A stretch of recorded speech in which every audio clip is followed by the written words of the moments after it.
അങ്ങനെ സേതു രമേശിനോട് ചോദിക്കുന്നുണ്ട്, രമേശ, നാളെ അവർ വരുമ്പോൾ മറ്റാരെങ്കിലും ഈ വസ്തു എടുക്കാൻ കിട്ടുമോ എന്ന് ചോദിക്കുന്നു. രമേശ് പറയുന്നത്, എന്റെ സേതു അണ്ണ, ഈ പറഞ്ഞവിടെ തന്നെ അവരുടെ അടുത്തും പോയി പറയില്ല എന്നുള്ള കാര്യത്തിൽ എന്റെ അത്ര ഉറപ്പ് അതുകൊണ്ടൊന്നും അത്ര എളുപ്പമല്ല എന്ന് പറയാൻ. ഇനിയിപ്പോൾ എന്ത് ചെയ്യും നാളെ അവർ വന്ന് ചോദിക്കുമ്പോൾ എന്നൊക്കെ പറയാൻ ട്ടോ. എന്നിട്ട് സേതു അകത്തേക്ക് കയറി പോവാൻ. ശേഷം റൂമിൽ ചെന്ന് ജഗ്ഗിൽ നിന്നും വെള്ളം എടുത്ത് കുടിക്കുക. ആകെ ടെൻഷനെ അങ്ങോട്ടും ഇങ്ങോട്ടും നടക്കുന്നുണ്ട്. ബെഡിൽ പോയി കിടക്കുന്നുണ്ട്. മുന്നിൽ കണ്ട ചെയറൊക്കെ തട്ടി എറിയാൻ ട്ടോ. എന്നിട്ട് അങ്ങനെ ബെഡിൽ കിടക്കുകയാണ്, ഓരോ കാര്യങ്ങൾ ആലോചിച്ചു.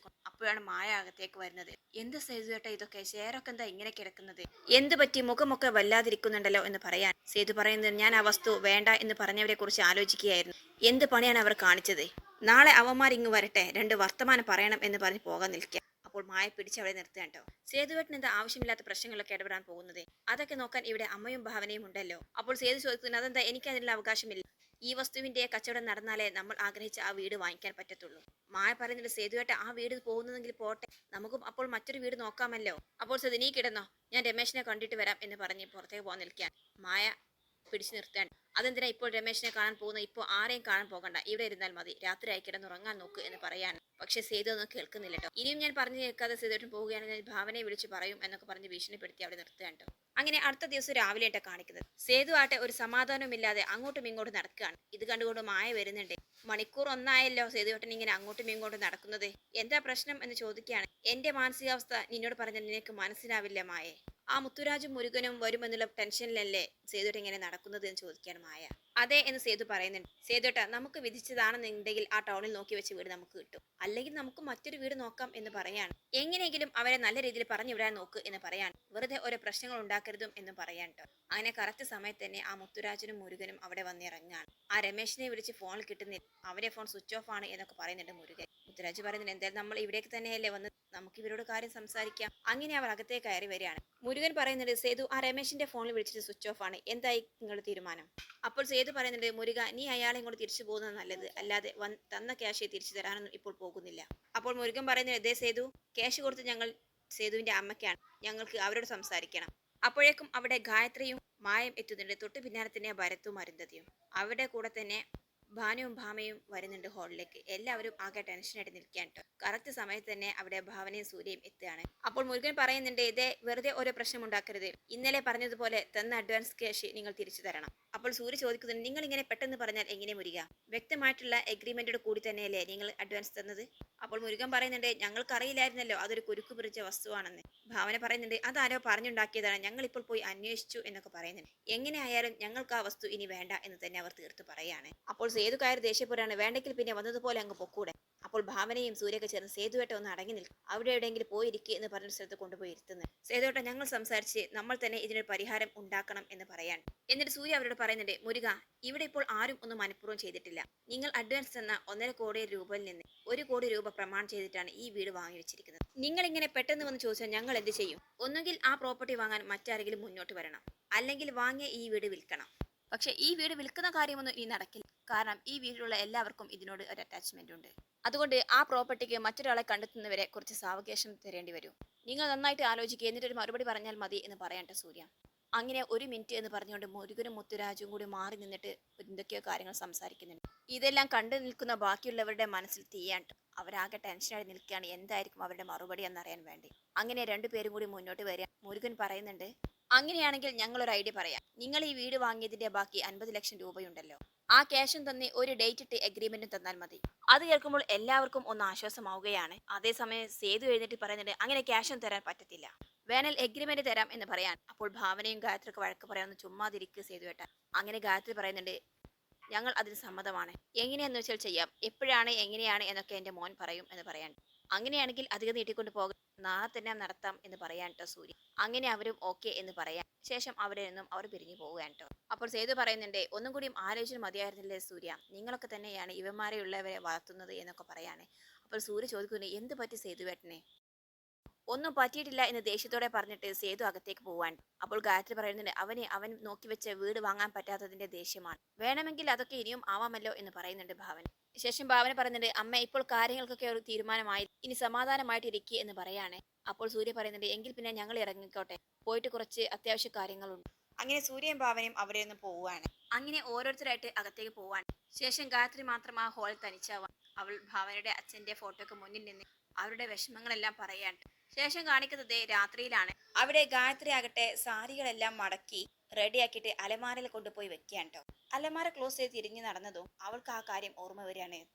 താൻ നേരത്തെ അഡ്വാൻസ് ചെയ്തതിന്റെ ബാക്കി തുക അലമാരയിൽ നിന്നാണ് വെച്ചത്, അത് എവിടെ പോയി എന്ന്. അങ്ങനെ പെട്ടെന്ന് തന്നെ ഡോർ തുറന്ന് നോക്കുകയാണ്. എഗ്രിമെന്റ് അല്ലാതെ ക്യാഷ് ഒന്നും അതിൽ കാണുന്നില്ല. അവരാകെ ടെൻഷൻ ആവുകയാണ് കേട്ടോ. ഈശ്വര, എന്റെ ക്യാഷ് എന്ന് പറഞ്ഞ് ആ അലമാരയുള്ള സാധനങ്ങളെല്ലാം വലിച്ചിടുകയാണ്. എവിടെയും അത് കാണാനില്ല. അങ്ങനെ ആ റൂമിൽ ബെഡ് പൊക്കി മറ്റു ഷെൽഫുകൾ തുറന്നിട്ടും അതിലുള്ളതെല്ലാം വാരി വലിച്ച് പുറത്തേക്ക് എറിയാം. അങ്ങനെ അവർ ആകെ ടെൻഷനായി തളർന്നു പോവാൻ കേട്ടോ. എന്നിട്ട് പതിയെ അവരിൽ നിന്നും എഴുന്നേറ്റ് ഭാമേ എന്ന് ഉച്ചത്തിൽ വിളിക്കുന്നു. അങ്ങനെ ഹോളിലേക്ക് ഓടി വരികയാണ്. എന്താണ് അമ്മ എന്ന് ഭാമ ചോദിക്കുന്നുണ്ട്. നീ എന്റെ മുറിക്കകത്ത് അലമാരയിൽ നിന്നും എന്തെങ്കിലും ആവശ്യത്തിന് ക്യാഷ് എടുത്തിരുന്നോ എന്ന് ചോദിക്കുകയാണ്. ഞാനൊന്നും എടുത്തില്ല എന്ന് പറയാണ് ഭാമ. പ്രമാണം കഴിഞ്ഞ് ബാക്കി ക്യാഷ് ഞാൻ മുറിക്കകത്ത് കൊണ്ടുപോയി വെച്ചതാ, ഇപ്പോൾ അലമാരയിൽ ഒന്നും കാണുന്നില്ല. അപ്പോൾ ഭാമ ആകെ ഷോക്കാവാണ്. അമ്മ ക്യാഷ് കാണുന്നില്ല, എന്താ അമ്മ ഈ പറയുന്നത് എന്ന് പറയാണ്. ഞാൻ എന്റെ മുറിക്കകത്ത് അലമാര കൊണ്ടുപോയി ക്യാഷ് വെച്ചതാണ്, അത് എവിടെ പോയി എന്ന് പറയാണ്. ഭാമ പറയുന്നുണ്ട്, അമ്മ ശരിക്കും നോക്കി കാണില്ല അവിടെയൊന്നും, വാ നമുക്ക് തിരിഞ്ഞു നോക്കാം എന്ന് പറഞ്ഞ് ഗായത്രിയും കൂടി റൂമിലേക്ക് പോവാണ്. എന്നിട്ട് അവളെല്ലാം വലിച്ചിട്ട് നോക്കുന്നുണ്ട്. പക്ഷെ അതിലൊന്നും കാണുന്നില്ല. ഇനി ഭാവനേച്ചിയുടെ റൂമിൽ എങ്ങാനും ഉണ്ടാകുമോ, ചേച്ചി എങ്ങാനും അത് കളഞ്ഞു പോകുമെന്ന് കരുതി അവിടെ സൂക്ഷിച്ചിട്ടുണ്ടാവുമോ അമ്മയെന്ന് ചോദിക്കുന്നുണ്ട്. എനിക്കറിയില്ല, അവൾ അങ്ങനെ വെക്കുകയാണെങ്കിൽ അവൾ എന്നോട് പറയേണ്ടതാണ്. എന്തായാലും നോക്കാം എന്ന് പറഞ്ഞ് ഭാവനയുടെ റൂം പോയിട്ട് അവർ പരിശോധിക്കാൻ. അവിടെയും കാണുന്നില്ല. അങ്ങനെ ഗായത്രി ആകെ അയ്യോ ഈശ്വര എന്ന് പകർന്ന് തളർന്ന് നിൽക്കുകയാണ്.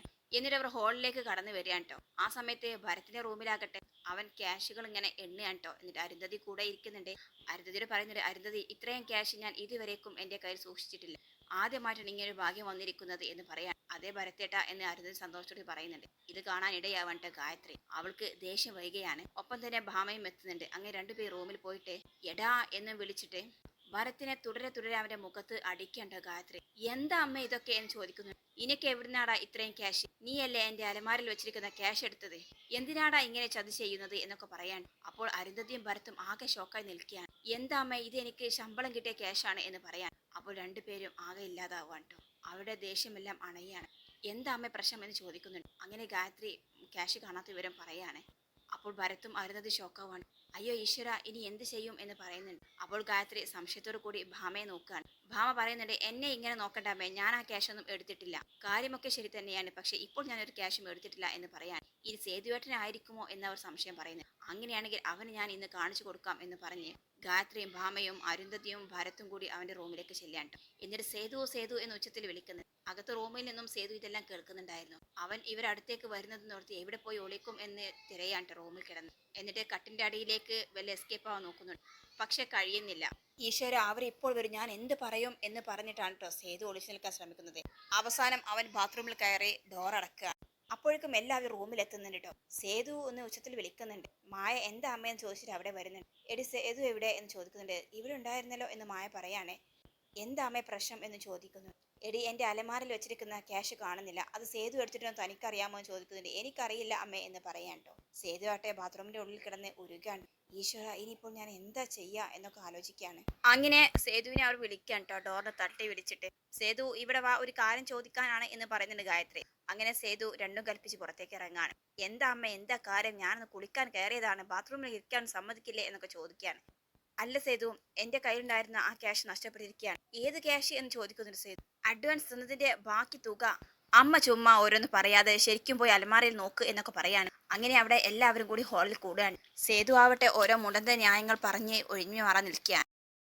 അപ്പോഴാണ് രമേശൻ സന്തോഷത്തോടു കൂടി വീട്ടിലേക്ക് ഓടി കയറി വരുന്നത്. കയ്യിലൊരു ഫയലുമുണ്ട്. അവന്റെ മുഖത്ത് ഭയങ്കര ഹാപ്പിനെസ് കണ്ടപ്പോൾ എല്ലാവരും തിരക്കുന്നുണ്ട്. എന്താ രമേശ്, എന്താ കാര്യം? സേതുവണ്ണ കിട്ടി, നമുക്ക് കിട്ടി, ഇനി ഒന്നും പേടിക്കാനില്ല എന്ന് പറയാണ്. അപ്പോൾ എല്ലാവരും അങ്ങോട്ടേക്ക് തിരിയാണ്. അങ്ങനെ പറഞ്ഞിട്ട് രമേശൻ ആ ഫയൽ ഉയർത്തി കാണിക്കുകയാണ്. അപ്പോൾ ഭരത് അത് വാങ്ങുന്നുണ്ട്. എന്താ ഇതില് എന്ന് ചോദിക്കുകയാണ്. ഇത് സിറ്റിയിൽ സേതുവാണ് കണ്ടുവച്ച ആ വീടിന്റെ 50 ലക്ഷം രൂപ അഡ്വാൻസ് കൊടുത്തു എന്ന് സന്തോഷത്തോട് പറയാൻ. അത് കേട്ട് എല്ലാവരും ഷോക്കാവാണ്. അപ്പോൾ പിന്നെ ആ 50 ലക്ഷം രൂപ ഏത് വഴിക്കാണ് പോയത് എന്നുള്ള കാര്യം ആർക്കും കൂടുതൽ അറിയാനില്ല. അത് സേതു തന്നെയായിരുന്നു ഗായത്രിയുടെ അലമാരയിൽ നിന്ന് മോഷ്ടിച്ചു കൊണ്ടുപോയത്. ഭരത് പറഞ്ഞത്, കണ്ടോ അമ്മേ, ഇപ്പോൾ മനസ്സിലായില്ലേ ആരാണ് യഥാർത്ഥ കള്ളനെന്ന്? അമ്മ എനിക്കിട്ടുന്ന കുറച്ച് സമയം മുൻപ് തന്ന ഒരുപാട് അടികളുണ്ടല്ലോ, അതൊക്കെ തിരിച്ച് സേതുവേട്ടനാണ് കൊടുക്കേണ്ടത്. ഞാനാണ് ആ ക്യാഷ് മോഷ്ടിച്ചത് എന്ന് പറഞ്ഞ് അമ്മ എന്തൊക്കെ എന്നെ കാണിച്ചു കൂട്ടിയത്. ഇപ്പോഴിതാ ഒന്നും അറിയാത്ത പാവത്തെ പോലെ നിൽക്കുന്നു. എങ്ങനെ സേതുവേട്ട ഇങ്ങനെ ചെയ്യാൻ തോന്നി എന്നൊക്കെ പറയുന്നുണ്ട്. സേതുവാട്ടെ ഒന്നും മിണ്ടാതെ നിൽക്കാൻ കേട്ടോ. ഗായത്രി പറയുന്നുണ്ട്, സേതു നിന്റെ ഭാഗത്തു നിന്നും ഇങ്ങനെ നീക്കം ഞാൻ പ്രതീക്ഷിച്ചില്ല. ഭരത്തിനെയും ഭാമയും ഞാൻ സംശയിച്ചാൽ നിന്നെ ഞാൻ സംശയിച്ചിരുന്നില്ല. എന്തിനായിരുന്നടാ ഇതെല്ലാം എന്നൊക്കെ ചോദിച്ച് ഭയങ്കര ബഹളാവാൻ കേട്ടോ. സേതുവേട്ടൻ നിന്ന് കരയുന്നുണ്ട്. അത് അമ്മേ, ഇതൊന്നും ഞാൻ പ്രതീക്ഷിതായിരുന്നില്ലല്ലോ എന്നൊക്കെ പറഞ്ഞ് കരയുന്നുണ്ട്. അപ്പോൾ മായം പറയുന്നുണ്ട് കരഞ്ഞുകൊണ്ട്, ഈ സേതുവേട്ട എന്തിനായിരുന്നു ഇങ്ങനെ ഒരു ചതി? സേതുവേട്ടന് ഇത്രയും ആവശ്യമുണ്ടെങ്കിൽ അമ്മയോട് ഒരു വാക്ക് പറയാമായിരുന്നില്ലേ? അതല്ലെങ്കിൽ ഇന്നലെ വരെ ഞാൻ പറഞ്ഞതില്ലേ ആ വീട് നമുക്ക് വിധിച്ചിട്ടില്ല എങ്കിൽ അത് പോട്ടെ എന്ന്. എന്നിട്ട് സേതു എന്തിനാ ഇങ്ങനെ ചെയ്തത് എന്ന് പറഞ്ഞ് കരയാണ്. അപ്പോൾ ഗായത്രി പറയുന്നുണ്ട്, മായ നിർത്ത്, നിന്റെ ഈ അഭിനയമെല്ലാം ഞങ്ങളുടെ മുന്നിൽ വേണ്ട. ഇത് കേട്ട് മായ ആകെ പേടിക്കാണ്ടോ. എന്തമ്മേ, അമ്മക്ക് ഞാൻ ഈ പറയുന്നതെല്ലാം വെറും അഭിനയമായിട്ടാണ് തോന്നുന്നത്? അമ്മക്ക് എന്നെ വിശ്വാസമില്ലേ എന്ന് ചോദിക്കാണ്ടോ. അപ്പോൾ ഗായത്രി തിരിഞ്ഞു നിൽക്കുകയാണ്. അതൊക്കെ കണ്ടതും അവൾ ആകെ തകർന്നു പോവുകയാണ്.